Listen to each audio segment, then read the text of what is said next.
Allez, on fait tourner le manège. Attention, looping. Là, en van, j'aimerais cet hiver, Côte du Portugal, avec Bastos et d'autres vanlifers, des abonnés ou des youtubeurs. Et j'aimerais suivre les coureurs du Tour de France l'année prochaine. Il va y avoir 10 matchs de Ligue 1. Ouais, ça c'est prévu aussi, les 10 matchs de Ligue 1 en van. Je vais peut-être en faire plus, mais ce sera cette année, hein, en fait. Ce sera pour suivre la saison de cette année. Je suis pas parti en vacances depuis 23 ans. Quoi ? Ça fait 23 ans que t'es pas parti en vacances. What the fuck. Quand un mec se sub, t'es content, vite fait ou pas mal? Bah mec, je suis trop content mec. Quand un mec se sub, c'est incroyable. C'est-à-dire que le mec a dépensé 5 € ou un prime pour toi. Enfin, c'est splendide, tu vois ce que je veux dire? Voilà, Tour Antonin, il a niqué son prime pour moi mec. C'est incroyable. Je ne suis pas millionnaire moi les amis, je ne suis pas millionnaire. Je suis content. Et même si j'étais millionnaire, je serais même encore plus content limite. Attends mais les gars, c'est quoi tous ces subs là? What the fuck? Waouh, le soutien de fou. Eh les gars, je vais être millionnaire, arrêtez. Non, je suis pas millionnaire. Je suis pas millionnaire et je suis pas encore prêt d'être millionnaire hein, les gars. Attention, mais je suis très heureux, hein. C'est pas mon but moi les gars, je cours pas après l'argent forcément, vous le savez. Je fais ce qui me plaît, évidemment quand il y a des OP, des trucs, je dis pas non, des fois forcément ça fait plaisir. Je suis pas là en mode je veux être riche. En fait les gars, j'ai appris une chose, quand tu commences à avoir plus d'argent, parce que j'ai vu la différence entre quand j'étais étudiant et maintenant, je vais pas vous mentir que l'époque où j'avais rien, avec la bonne époque Clash Royale où je commençais à gagner un petit peu, et l'époque Fortnite où là je commençais à gagner beaucoup, j'ai gardé le même rythme de vie qu'avant, sauf que je me faisais des petits plaisirs par-ci par-là, tu vois. Là, je vis dans un appartement où je paye 700 € de loyer, tu vois. Tu vois, c'est pas excessif. Je roule en 328i E36 de 1997. Ok, bon, j'ai une 21, j'ai une moto, j'ai un scoot, j'ai une 50, j'ai un vélo, j'ai plein de trucs, mais tu vois ce que je veux dire, quoi. Merci à tous pour les subs, vous me régalez ce soir. Merci à tous. J'ai un van aussi, j'ai un van que j'ai acheté cash avec ma boîte, hein, je l'ai acheté cash 57 000 balles, donc forcément, pour devenir millionnaire, ça me met un coup, mais bon, bah les couilles, hein.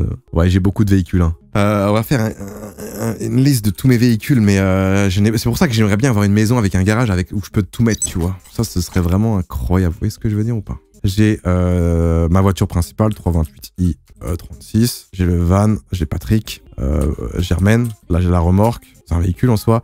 J'ai voiture de drift, R21 2 litres turbo. J'ai ma 50 CC Fantique, scooter électrique que Valouz m'avait offert. Un gros scooter électrique, sa mère. Et voilà, je crois. Hein. C'est tout, non? Moto, putain, GS 1250. Oh, le con. Comment j'ai pu oublier? Ça en fait pas mal, hein. En assurance, je paye combien? Je paye, là, je dois payer 50 balles. Patrick, je dois payer 90. 21, 30 €. Fantique, pas très cher non plus. Ça doit être 20 balles. Scooter électrique, il n'y a pas d'assurance. Et le GS, je paye 190. Ouais, ça fait, par mois, ça fait des petites sommes. Hein. Et j'ai le vélo, la pierre, qui régale. Et j'ai la petite moto électrique aussi, Kuberg, vous vous rappelez. Et le petit karting aussi. Ouais, mais ça, c'est pas vraiment des véhicules, en soi. Ça dépend du salaire. Après, tout ça, la plupart, c'est avec ma boîte. Moi, j'ai ma boîte SASU, j'ai ma SASU, j'ai ma société de Romain. Et ma SASU, je me verse tous les mois. C'est juste, mais je me verse 1914 €. 1914 € sur mon compte, ce qui me permet en fait de payer moins d'impôts personnels, vu que je suis célibataire sans enfant, 28 ans. Si je me versais genre 7000 balles, là du coup Romain il va payer beaucoup trop d'impôts, tu vois ce que je veux dire? Ça sert à rien. Donc en fait je me verse moins, donc 1900. Moi je pourrais me verser plus, là faudrait que je monte à 3000. Du coup je vais payer un peu plus d'impôts, mais ça va pas être excessif. Et l'avantage c'est qu'avec ma boîte je peux quand même acheter pas mal de choses, tu vois, le matos, la plupart du matos c'est sur la boîte. Je paye avec Romain, je paye quoi? Je paye mon loyer, quelques assurances, je paye ma bouffe, EDFO, et voilà, je paye que ça en soi. Les fringues aussi, même si en soi les fringues, je mets pas des fringues de fou malade. Les employés c'est avec la SASU. La SASU je paye Mathis, Alex, Roro, je paye Meitu, je paye Arman, enfin je paye plein de gens. Combien tu payes? Bah je vais pas dire le montant, mais ça va quoi. Meitu c'est le monteur, il prend 200 la vidéo. Le monteur chaîne principale, il prend 200 la vidéo. L'essence, ouais. L'essence de ma 328i de la moto, c'est avec Romain. Par contre, l'essence de Patrick, c'est avec la boîte. Et 200 €, en ce moment, c'est... Sur YouTube, c'est combien? On va prendre un ratio... 1,50 € les 1000 vues. Produit en croix, 1000 vues, 200 €. Combien de vues? Donc je fais 200 fois 1000 divisé par 1,50. Si je comprends bien. Donc 133 000 vues. Sur la chaîne principale, en moyenne, ça peut être plus, ça peut être moins. Pour rembourser le monteur, faut que je fasse 133 000 vues. La vidéo paye le monteur de la chaîne principale. Après, la chaîne secondaire, c'est autre chose. Chaîne secondaire, il y a Mathis, il y a Roro. 1,50 € les 1000 vues. Bah, ça dépend des thèmes, des rubriques. Mais en divertissement, c'est en moyenne 1,50 €. Ça peut être plus, hein. J'avoue que des fois, ça peut monter à 2,5 €. Certaines chaînes, elles peuvent monter à 5, 6, 7. Hein. Moi, non, jamais, hein, mais certaines chaînes, peut-être. Je sais qu'en décembre, ça peut être 2,5. Fab, je le paye plus parce qu'il fait plus de montage, lui, Fab. Ça m'arrive aussi de payer freelance graphiste, tu vois. Ça m'arrive pas mal de payer des graphistes en freelance. Là, j'avais un call hier à 22h avec un mec pour refaire la DA de ma chaîne principale, tu vois, version BD. Et j'aimais bien son taf. Du coup, on s'est call, il m'a fait un devis, machin truc, et voilà. Je paye aussi le box. En fait, j'ai un box où je mets Patrick avec la remorque Germaine, la voiture de drift et ma 21. Le local, putain, le local, je paye 35 000 € par an. Sans l'internet, en vrai, il y a beaucoup de dépenses. Hein, quand tu penses, il y a beaucoup de dépenses. Sans internet, sans EDF au local, c'est 300-400 € par mois. Ça fait cher. Hein. Après, le local, attention, parce que je paye 35 000 €, mais les gars, on a oublié un truc, mais il y a Roro qui paye une partie. Il y a les inachevés, il y a Théa, il y a Fab qui paye une partie, tu vois. Donc, même si je paye la majorité, ils me remboursent. Ils me remboursent un peu. Fibre dédiée, non, j'ai pas une fibre dédiée. Par contre, j'ai une fibre événementielle parce qu'il n'y a pas la fibre dans le bâtiment. Donc, en fait, je paye un abonnement et en plus, je paye 1000 € en début d'année. Pour Log, j'ai investi beaucoup. J'ai investi environ 90K. Et pour l'instant, je suis pas encore... j'ai vendu quoi? J'ai vendu les 3/4 du stock, un peu plus des 3/4. Et j'ai récupéré 60. J'ai pas fait le calcul encore, j'avoue. Après, Locked, les gars, c'est pas un projet pour faire de la thune, mais c'est un projet qui me tient à cœur, un projet long terme. Donc, première collection, je me doutais bien que j'allais pas faire d'argent. La veste noire Locked, ouais, elle est en rupture, ouais, malheureusement. Locked, là, on reçoit des prototypes, mais le mois d'août, c'est chiant parce qu'ils sont un peu en vacances. Mais ça va arriver fin d'année. On est à fond dessus, là. Là, en plus, on tente des choses hein, pour la deuxième collection. On tente des choses! Je suis tout le temps en bénéf, ouais, chaque mois, je suis quand même tout le temps en bénéf parce qu'à savoir que les OP, pour moi, ça va de...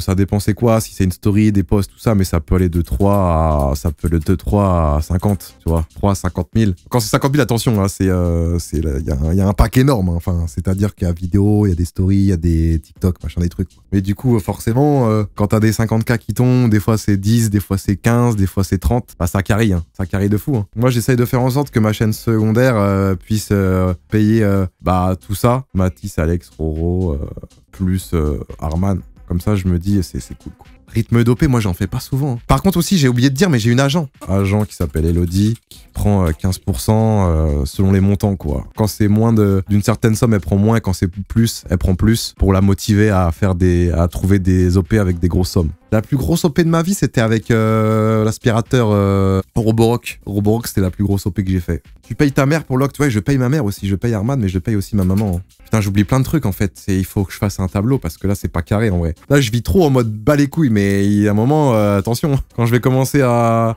plus faire de vues, il va falloir que je me rende compte des dépenses. C'est aussi pour ça que c'est de la pression YouTube, c'est que déjà moi je paye tout ça, mais il y a d'autres gens, ils payent beaucoup plus de gens. Vous voyez, moi j'avoue que là c'est pas énorme par rapport à certains YouTubeurs. Du coup en fait ça t'apporte une certaine pression et du coup c'est pour ça que certains font des burn-out parce que il faut assumer derrière, tu vois. Tu payes plein de gens, il y a plein de gens qui te font confiance, faut pas les décevoir et pour pas les décevoir, faut que tes vidéos marchent. Le comptable aussi je paye, ouais. Ça c'est avec ma boîte, c'est 400 €, même pas 350 € par mois. Ça m'arrive de payer aussi le notaire avocat, pour les bilans tout ça. Et en fait ce que j'ai fait aussi c'est que vous doutez bien que l'argent faut éviter que l'argent dorme sur un compte. Faut mieux le faire fructifier, vous voyez ce que je veux dire? C'est connu. Et en fait, moi, ce que j'ai fait, j'ai ma boîte là, j'ai ma SASU, et en fait, j'ai créé une holding qui s'appelle, admettons, Jean, et j'ai aussi une SCI ici. Grâce à l'argent de mes vidéos, les faire transverser dans une holding pour les remettre dans une SCI, pour ensuite, avec la SCI, acheter des appartements ou des biens immobiliers. Vous voyez ce que je veux dire? Ça, je pense que c'est basique pour certains, mais moi, je comprenais rien au début. Donc, l'appartement, là, le local. Bon, le local, j'avoue que c'est mal parti parce que à Rennes, là, le marché des locales, là, des locaux, c'est des prix exorbitants, mais vraiment exorbitants. Du coup, avec plusieurs personnes, on a réfléchi, on se dit, mais attends, mais est-ce que c'est pas mieux de louer? J'avoue que ça me ferait chier de relouer parce que louer, ça veut dire donner de l'argent à un propriétaire. Enfin, c'est nul. Faut mieux donner de l'argent à la banque pour rembourser que quand même donner à un propriétaire. Mais bon, quand tu vois le prix du bien, là, c'est chiant. Et donc là-dessus, je suis associé avec ma tante qui est gestionnaire de patrimoine. Même si elle a 0,01%, tu vois, elle m'aide de fou. Et c'est grâce à elle que je peux step up, quoi. Ouais, mon appartement, je suis propriétaire, il y a un locataire dedans. Et c'est pour ça que là, j'aimerais... donc là, le local, donc SCI, j'ai un appart, j'ai le local. Et là, j'aurais bien aimé. Alors, est-ce qu'il faut une SCI, est-ce qu'il faut autre chose? Je sais pas encore, là, faut que je me renseigne de fou. Mais là, c'est le local en priorité, j'ai pas envie de m'éparpiller sur plein de trucs. Mais une station de lavage, j'aimerais bien me lancer dans ce marché des laveries, des stations de lavage, mais faut que je vois exactement comment ça marche. Du coup, 10 millions de vues, c'est environ 15 000 €. Ouais, exactement. 10 millions de vues sur ma chaîne, si j'arrive à faire 10 millions de vues, je fais 15 000 € à peu près. Et c'est pour ça, en vrai, quand t'es sur les réseaux, quand t'es sur YouTube et tout, ce qui est important, les gars, c'est d'être partout, en fait. T'as toujours, normalement, un réseau principal. Un réseau là où t'as percé, sans doute, le plus. Moi, c'était YouTube. C'est là où j'ai généré le plus d'argent, où j'avais le plus d'influence. Mais après, une fois que t'as ça, faut pas se reposer sur ses lauriers et faire que YouTube, tu vois. Il faut aller sur les autres réseaux. C'est très important. Pourquoi? Donc, TikTok, Instagram, Twitter,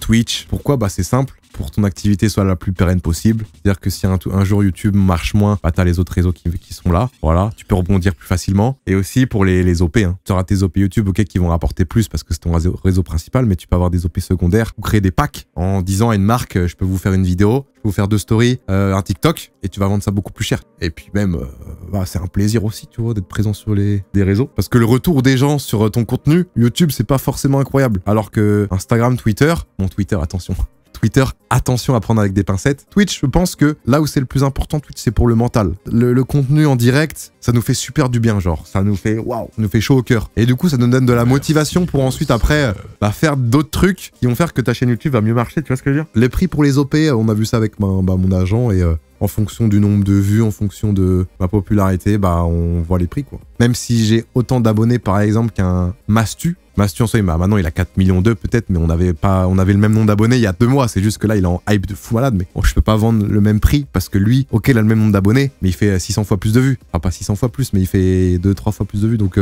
bah forcément, c'est pas pareil. TikTok, ça sert à quoi? L'argent sur TikTok, c'est très faible, hein. En vrai, 2 mois de TikTok, 3 mois de TikTok acharné, je fais quoi? Je fais 500-600 euros, ce qui est bien, hein. Je crache pas dessus, mais genre, par rapport au temps investi, c'est pas forcément incroyable. Mais pour la notoriété et la visibilité, bah TikTok, c'est hyper important. En fait, là, la méta, depuis 2011, on va dire 2011, on a YouTube, les vidéos YouTube qui marchent. Ça a toujours bien marché, c'était en expansion de fou. Et là, on est sur une transition vers du micro-contenu. Et ce micro-contenu, c'est TikTok qui l'a apporté. C'est à cause de TikTok ou grâce à TikTok, ça dépend des gens, du point de vue. Et du coup, bah, YouTube, ils essayent de s'y mettre. Insta, ils essayent de s'y mettre. Tout le monde essaye de s'y mettre. Et du coup, ça fait que c'est un peu bizarre en ce moment. Pour moi, Instagram, c'est le réseau numéro 1. Je sais pas pour vous, mais je pense qu'en fait, ils ont senti une menace de la part de TikTok qui était 2e. Et du coup, ils se sont dit, oh, putain, on commence à se faire dépasser par TikTok. Et ils se sont dit, il faut qu'on s'y mette. Il faut qu'on prenne la vague avant que ce soit trop tard. Et du coup, maintenant, ils sont sur une méta où ils mettent en avant des reels, des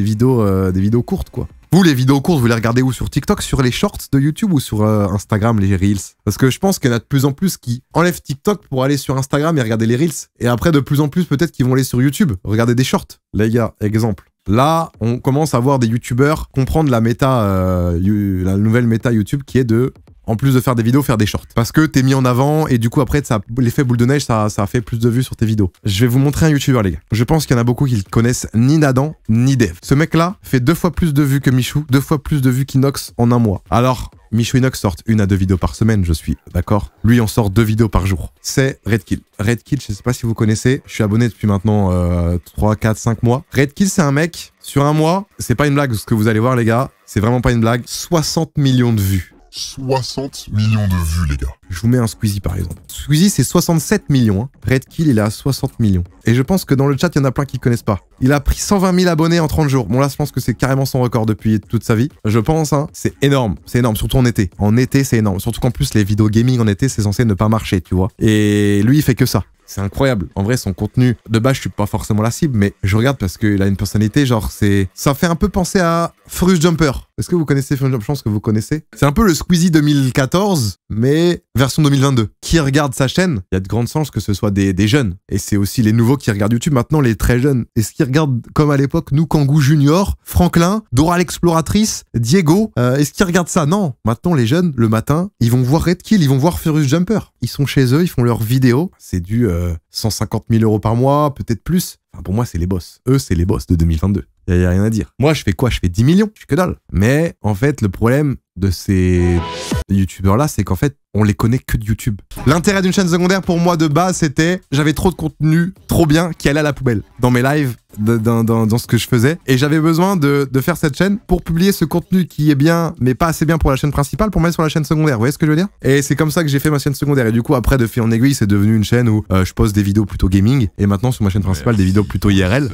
Mais une chaîne secondaire pour un mec qui fait déjà du jeu vidéo, bah c'est pour mettre du contenu où il y a très peu de montage, du contenu en bonus, quoi. Pour régaler la communauté et pour se faire un peu plus de thunes. Donc voilà, si vous avez des questions, n'hésitez pas, les gars. Je trouve que j'ai bien parlé là. Parler français là. Je parlais français ou pas là? Oui, j'ai parlé français là.